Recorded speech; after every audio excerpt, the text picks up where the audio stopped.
झारखंड वार्ता, खबर आम हो या खास पहुंचेगी आपके पास। नमस्कार, आप देख रहे हैं झारखंड वार्ता। आइए नजर डालते हैं आज की बड़ी खबर पर। 3 नए प्रकार के कानून देश में बने जिससे भ्रष्टाचार आदि समस्याएं खत्म हो।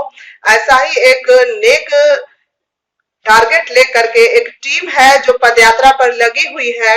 इस पदयात्रा में जो मुखिया है जैसी ये है, साथ में मैडम है। इनसे हम आपकी बात कराते हैं। मैडम, आप जरा शुरुआत करिए। गढ़वा में अभी आपका पड़ाव हुआ है, क्यों पदयात्रा कर रही हैं, कब से शुरू है और कहाँ तक जाएगी?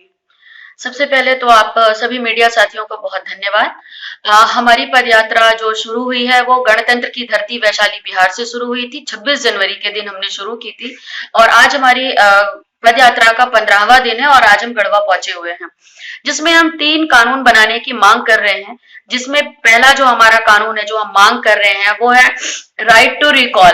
हम इसमें ये बात कर रहे हैं कि कोई भी जनप्रतिनिधि से लेकर के एक छोटे से दरोगा से लेकर के डीएम कलेक्टर तक अगर कोई भी भ्रष्टाचार करे तो हमारे पास इतनी राइट होना चाहिए, देश के पास, जनता के पास इतनी ताकत हो कि उसको हम वापस बुला सके। राइट टू रिकॉल में हम ये बात कर रहे हैं और सभी के घर के बाहर या पुलिस थानों में, कलेक्टर के घर के बाहर, उनके ऑफिस के बाहर कहीं पर कार्य समीक्षा प्रणाली की एक मशीन लगे जिसमें जनता अपना पक्ष रख दे कि अगर जनता उनके कार्यशैली से संतुष्ट है तो ग्रीन बटन दबाए, नहीं तो वो लाल बटन दबा करके उसको उसके पद से मुक्त किया जा सके।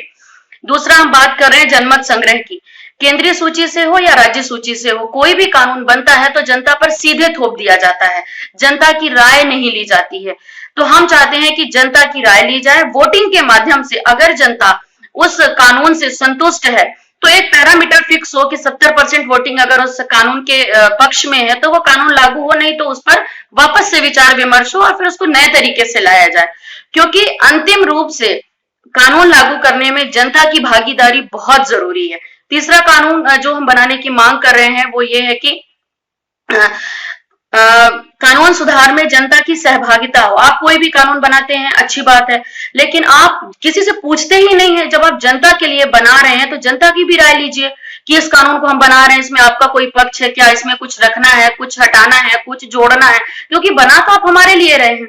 तो अगर आप हमारे जो समाज में वरिष्ठ लोग हैं, चाहे वो पत्रकार हो, डॉक्टर हो, इंजीनियर हो, टीचर, प्रोफेसर, जो भी इंटेलेक्चुअल लोग हैं जो सोसाइटी को रिप्रेजेंट करते हैं। 3 कानून है तो इसके लिए आप पदयात्रा करके मतलब जनता का समर्थन हासिल करना चाहती हैं। पदयात्रा क्यों?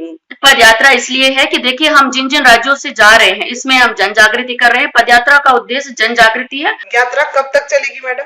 ये यात्रा हमारी 28 अप्रैल को दिल्ली के जंतर मंतर में जाकर के खत्म होगी, लेकिन वहीं से उसी दिन से एक बड़ा विशाल जन आंदोलन खड़ा होगा।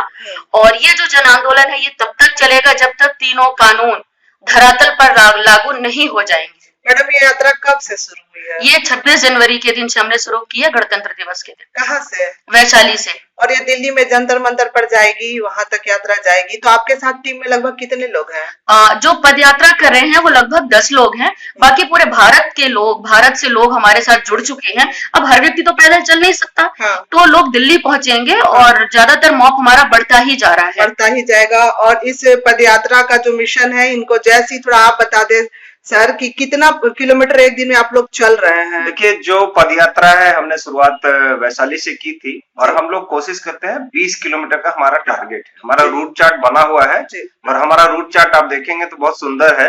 वी शेप में हमारा रूट चार्ट है, यानी विक्ट्री हमें मिलेगी। हम बिहार से रायपुर जा रहे हैं और रायपुर से ऊपर दिल्ली जा रहे हैं, तो विक्ट्री का शेप है हमारा।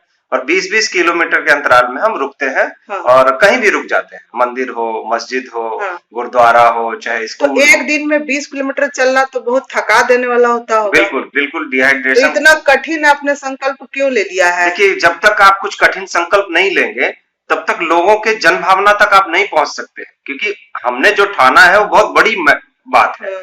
क्योंकि ये right to reject, right to referendum और राइट टू प्रपोज अमेंडमेंट समझा लेना आज के सोए हुए युवाओं के लिए बहुत मुश्किल है। तो इसलिए हमने कि देश के लोगों को कैसे हम बताएं, किस तरह से आकृष्ट करेंगे, ये मैसेज सब तक पहुंचे, इसलिए ये पद यात्रा है। लेकिन सर, आम जनता तो सोचती नहीं है। लोकसभा या विधानसभा या राज्यसभा में चर्चा होता है और कानून पास हो जाता है, तो ऐसे में आपको लगता है कि पदयात्रा करके आप 3 नए कानून जुड़वा लीजिएगा संविधान में? बिल्कुल बिल्कुल, यही तो हमारा लक्ष्य है कि हम किस तरह से करेंगे। इसका हमने प्रॉपर स्टडी किया है कैसे करेंगे। पद यात्रा करके हम दिल्ली तक पहुंच रहे हैं, हम हर जगह प्रेस कॉन्फ्रेंस कर रहे हैं, लोगों को उसके माध्यम से भी जानकारी मिल जाती है, अखबार के माध्यम से, आप लोगों के माध्यम से, आत्मनिर्भर पत्रकार भी अब हो गए हैं बहुत सारे गोदी मीडिया के अलावे। और हम जन जागृति भी करते हैं अपना, हम देखेंगे आपकी हमारा बॉक्स वगैरह सब है, आप उधर सामान हम लोगों का दिखा सकते हैं, तो बॉक्स वगैरह लेके हम लोग चलते हैं, सब जगह एक प्रोग्राम करते हैं, सबको समझाते हैं और लोग समझते हैं। सबसे बड़ी बात है कि जनता का सपोर्ट हमें मिल रहा है। अच्छा। जहां अभी 300 किलोमीटर हमने यात्रा करी है, वो सारे लोग हमारे साथ हैं। एक जो जिसको अशिक्षित महिला है वो लोग भी कहती है कि नहीं ये चीज होना चाहिए, कि हम बनाते हैं तो हमको हटाने का भी अधिकार चाहिए। अच्छा। ये खुशी की बात है कि आज देश में ये चीज उबाल लाएगा और हमारा जो आंदोलन है, महापरिवर्तन जन आंदोलन, इस 3 कानून की मांग को पूरा जरूर करेगा। पूरा जरूर करेगा। तो ये परिवर्तन या ये आप कानून बनवाने की आवश्यकता मतलब क्यों आप महसूस कर रहे हैं? क्या आप कभी पीड़ा महसूस किए हैं क्या वर्तमान व्यवस्था से? वर्तमान व्यवस्था से मैं इतना महसूस किया हूँ इस चीज को कि मैं आपको स्पष्ट कर देता हूँ। मेरा घर बिहार है जी। मैं बेगूसराय की धरती से आता हूँ जी। और अंततः इस शराबबंदी में और बाकी चीजों को देखते हुए और बेरोजगारी को देखते हुए मैंने बिहार को छोड़ दिया कि भाई यहाँ पर कोई सिस्टम काम नहीं करता है। नीतीश जी 15 साल से शासन कर रहे हैं और पूरे बिहार में कोई ट्रैफिक सिस्टम नहीं है। एक नया कानून लाए दारूबंदी, लेकिन कभी उन्होंने उद्योग। खबरों में अब तक के लिए बस इतना ही। फिर होगी आपसे मुलाकात ऐसी ही एक बड़ी खबर के साथ। तब तक के लिए नमस्कार और देखते रहिए झारखंड वार्ता।